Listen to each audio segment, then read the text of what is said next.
Hi everyone. Today I'm going to continue on talking about some movies that I saw in the movie theater.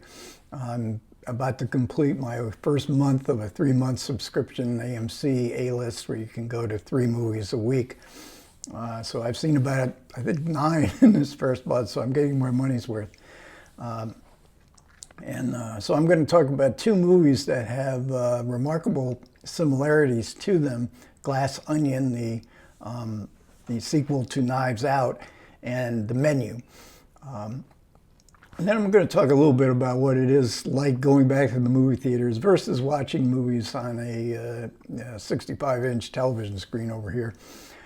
So I said there was very much remarkable similarities between Glass Onion and The Menu.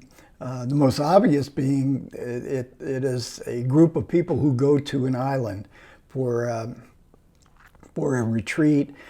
These are 1%ers, roughly speaking. These are 1%ers, and part of the entertainment value here is watching 1%ers being skewered. We can't do much about 1%ers politically, but we certainly can skewer them in the movies, and that's a Hollywood tradition going back to the silent era. And both have charismatic actors in the center. So we get Daniel Craig as Benoit Blanc, returning a Hercule Poirot type character, returning from Knives Out. And then in The Menu, we get Ralph Fiennes as this world-famous celebrity chef who is basically worshipped. And we have a mystery. What's going on? We have to figure, both movies, we have to figure out what's going on. Now there's a comic tone to both of them. One gets much more darker, The Menu gets much more darker than Glass Onion, which is made basically for fun.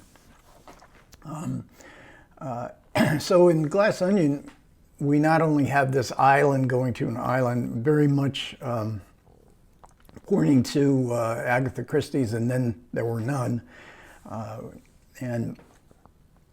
And we get, as in Knives Out, we get an outside character. So this is sort of a reunion to this island that Edward Norton is the chief CEO of some big conglomerate, rich beyond belief, and he's inviting his friends who have become very successful in life to this island for a reunion retreat kind of deal. They're sort of an outside character. It's similarly in Knives Out, when Ana de Armas, who the audience roots for. And this one is Janelle Monáe, and the audience gets behind her character. And she's very plucky, she's very brave, she does comically brave things as she gets involved in figuring out the mystery of what's going on. And there's a great cast. I mentioned Edward Norton and Daniel Craig, Janelle Monáe.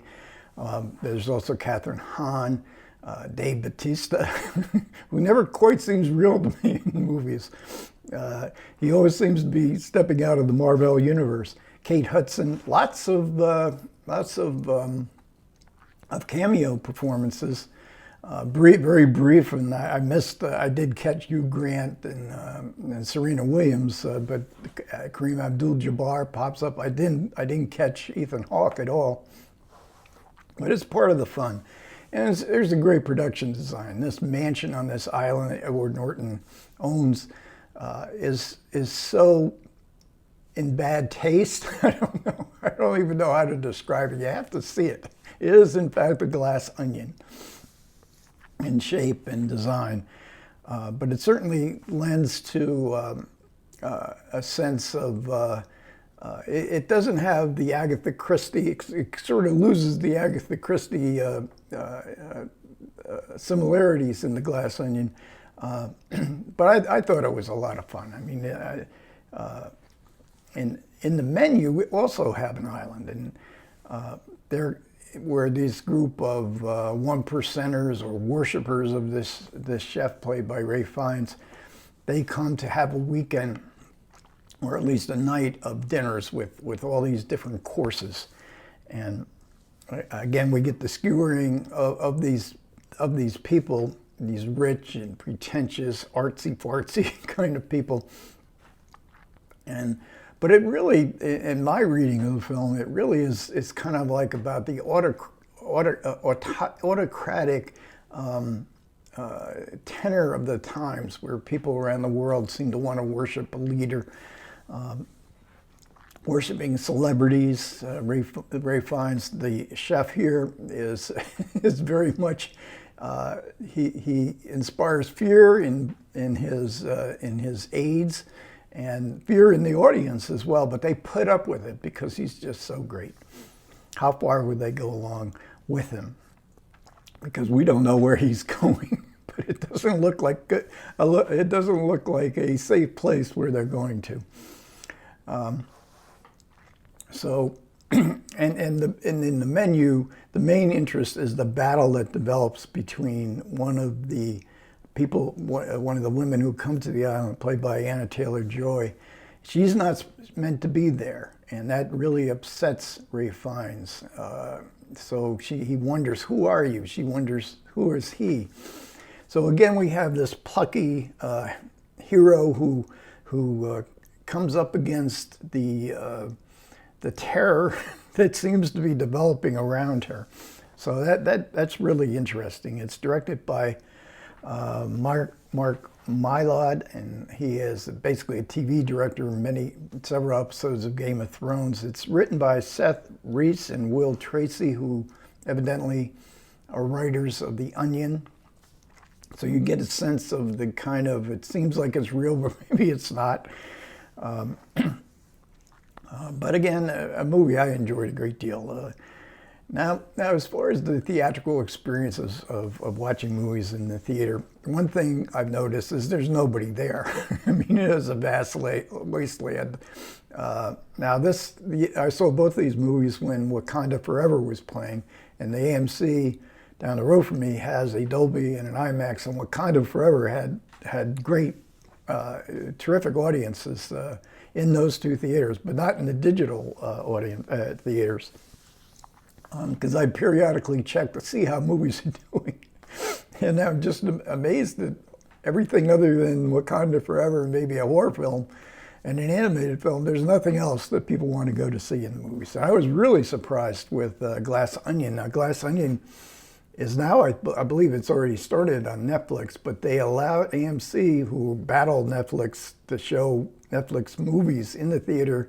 They want it like 35 days. They were allowed a week, and AMC's business is so bad, I imagine, from my anecdotal evidence of my own visits, they allowed them a week. So I had to see it quick, right? And you would have thought, with Knives Out being so popular, that people would want to see Glass Onion in the movie theater. And certainly the production design is worth seeing it in the movie theater. I think there was 3 other people in the it was only going to be shown for a week. And for the menu too, I think there was about 4 other people on it. And this AMC has big theaters. But what I've noticed, and I've seen about 9 movies so far in the movie theater. In the digital, the AMC must not be putting any money into the technical aspects of projecting a movie, because two of them had audio glitches. So when the music got loud, you could hear scratching in the audio mix, and one movie I saw, it didn't have any movie score to it, and I sort of got used to it. I didn't even notice it, but there was one speaker off to the left side that I could hear some music, and I thought, well, it must be the theater next door. When I got home and read about the movie, there was an entire soundtrack with songs, hits from the period of which the film was made. So I actually watched a movie in the movie theater without the musical score. And then I went to an AMC that is which is in a dine-in kind of thing. So all the seats, there was 3 or 4 people there in an afternoon showing, but all the seats in this theater, in between the seats, there was a light on, I guess to facilitate your eating, but nobody was eating. There didn't seem to be anybody coming to give food to people.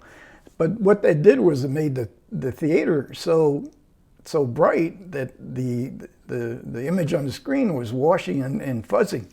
That was the Banshees of Inisherin. When I came home and watched some of the clips, it was crystal clear. And then another one, the bulb in the projector must have been bad, and because it was sort of like flickering on and off. And I thought, do I want to get up? It's almost useless to go and complain about stuff like that, because the employment, there were very few people even working there. And, you know, I don't know if they would even know what to do. I thought, well, it's not that bad. Maybe I could get used to it. And I did. But then I saw Wakanda Forever in an IMAX theater, and it was a fantastic experience. I have mixed feelings about the movie itself, but it was just fantastic to look at the production design and, you know, beautiful projection, sound. So I often wonder, maybe we should have movie theaters that are all Dolby. You know, why not have like a theater with 6 Dolby theaters in it, so we can see, you know, the movies in much better quality than the normal digital theaters. Which, after you see a movie in IMAX or Dolby, and then if you go the next day to see a movie in normal digital, I mean, it's like night and day. And, you know, and getting back to the lack of audience for any kind of movie that might be, you know, more adult oriented or something to do with actual real life, other than, you know, superhero movies or horror films or animation. I have nothing against animation, but those seem to be the only 3 kind of films that people, for which there is any kind of audience for. But Steven Spielberg made a movie called The Fabelmans, which is based on his childhood and how he became interested in being a movie director. And I saw the trailers for it over and over again. I was kind of looking forward to seeing it, but none of the AMC's around me, and I got about 12 AMC's around me. There is only one AMC that's showing it, and it's like 40 miles away. And this is a Steven Spielberg movie, and it's already been announced that it's going to go much quicker than normal to a digital release.